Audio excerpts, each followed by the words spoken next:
آپ نے الصلاۃ کا معنی جان لیا۔ الصلاۃ کا معنی کیا ہے؟ الصلاۃ کا معنی یہ ہے کہ انسان جو ہے اس کو زمین پر اختیار دیا گیا، تو انسان کا یہ فرض تھا، انسان کی یہ ذمہ داری تھی کہ انسان اس زمین میں ہر شے کو جو اس کا مقام ہے اس کا مقام پر ہی رکھے یا رکھتا۔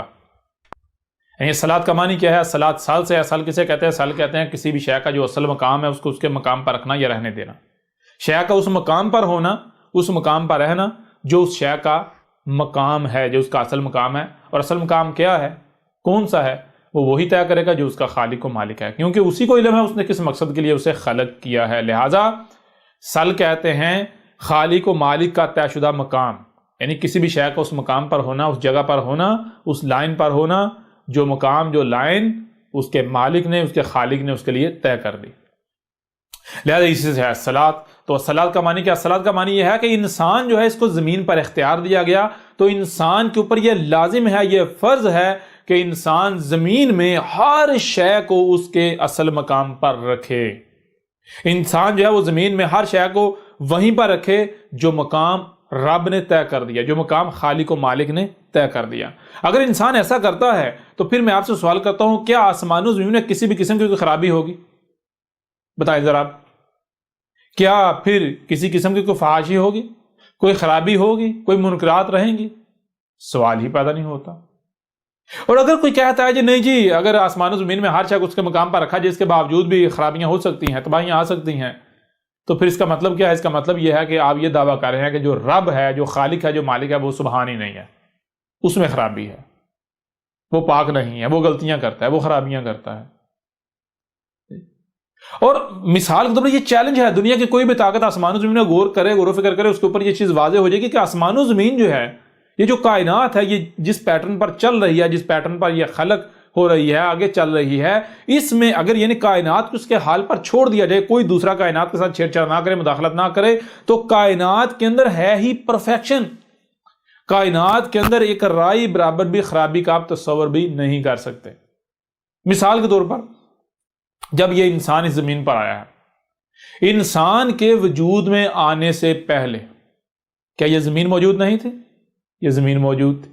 کیا زمین پر اور جاندار اور مخلوقات موجود نہیں تھی؟ موجود تھی۔ اس کے باوجود کہیں پر زمین پر نہ کوئی زلزلہ آتا تھا، نہ کوئی طوفان تھا، نہ کوئی خرابی تھی، نہ کوئی سونامی تھا، نہ کوئی موسم میں بگاڑ تھا، نہ ہی کوئی مخلوق جو ہے وہ بھوکی مار رہی تھی، نہ پیاسی مار رہی تھی، نہ ہی کوئی مخلوق دوسری مخلوق کو مار رہی تھی، کاٹ رہی تھی، چیخ رہی تھی، چلا رہی تھی۔ اس زمین میں خرابی کا یا منفیت کا کوئی تصور تک نہیں تھا، لیکن جب یہ انسان آیا تو انسان نے اس زمین کو آ کے آہستہ آہستہ آہستہ آہستہ تباہ کر دیا۔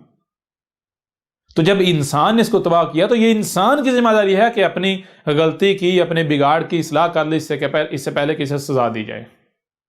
تو یہ انسان کو یہ موقع دیا تھا کہ یعنی صلاۃ کا معنی صلاۃ کا معنی یہ ہے کہ انسان جو اس کو زمین پر اقتدار دیا گیا، زمین پر اختیار دیا گیا، تو اس لیے دیا گیا کہ زمین میں ہر شے کو اسی مقام پر رکھنا ہے، اسی مقام پر رہنے دینا جو مقام رب نے تعین کیا، جو مقام رب نے طے کیا۔ اگر انسان ایسا کرتا ہے تو پھر کسی بھی قسم کی کوئی خرابی نہیں رہتی، کسی قسم کی کوئی خرابی بالکل نہیں رہتی، اور اگر کوئی خرابی کی بھی جا چکی، جو ہو چکی ہے، اس کی بھی اصلاح ہو جائے گی۔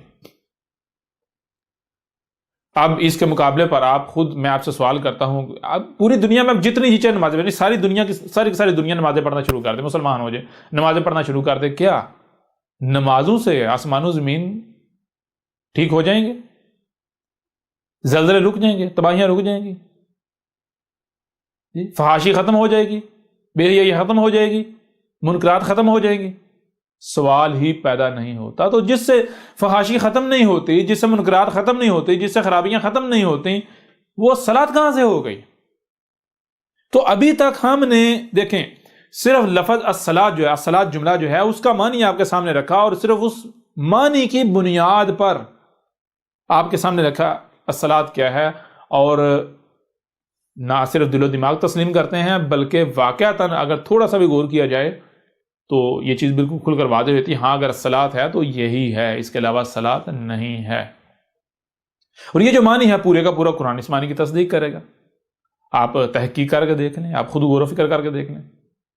بہرحال یہ تو ہو گیا جو جملہ الصلاۃ ہے اس کا لفظی معنی، اس کے الفاظ سے اس کا معنی۔ اب ہم ایسا کرتے ہیں کہ اسی قرآن سے جو الصلاۃ ہے اس کو مزید اور پہلو سے بھی آپ کے سامنے رکھتے ہیں، اور ہم اس وقت تک اس موضوع کو نہیں روکیں گے، ختم نہیں کریں گے، بات نہیں کریں گے جب تک کہ ہم اس موضوع کے اوپر قرآن میں جتنی بھی آیات ہیں ان تمام کی تمام آیات سے اس پر بات نہیں کر لیتے۔ ایک ایک آیت کو ہم کھول کر سامنے رکھیں گے اور ہر پہلو سے اس موضوع کا ہم جو ہے وہ احاطہ کریں گے، اسے کھول کھول کر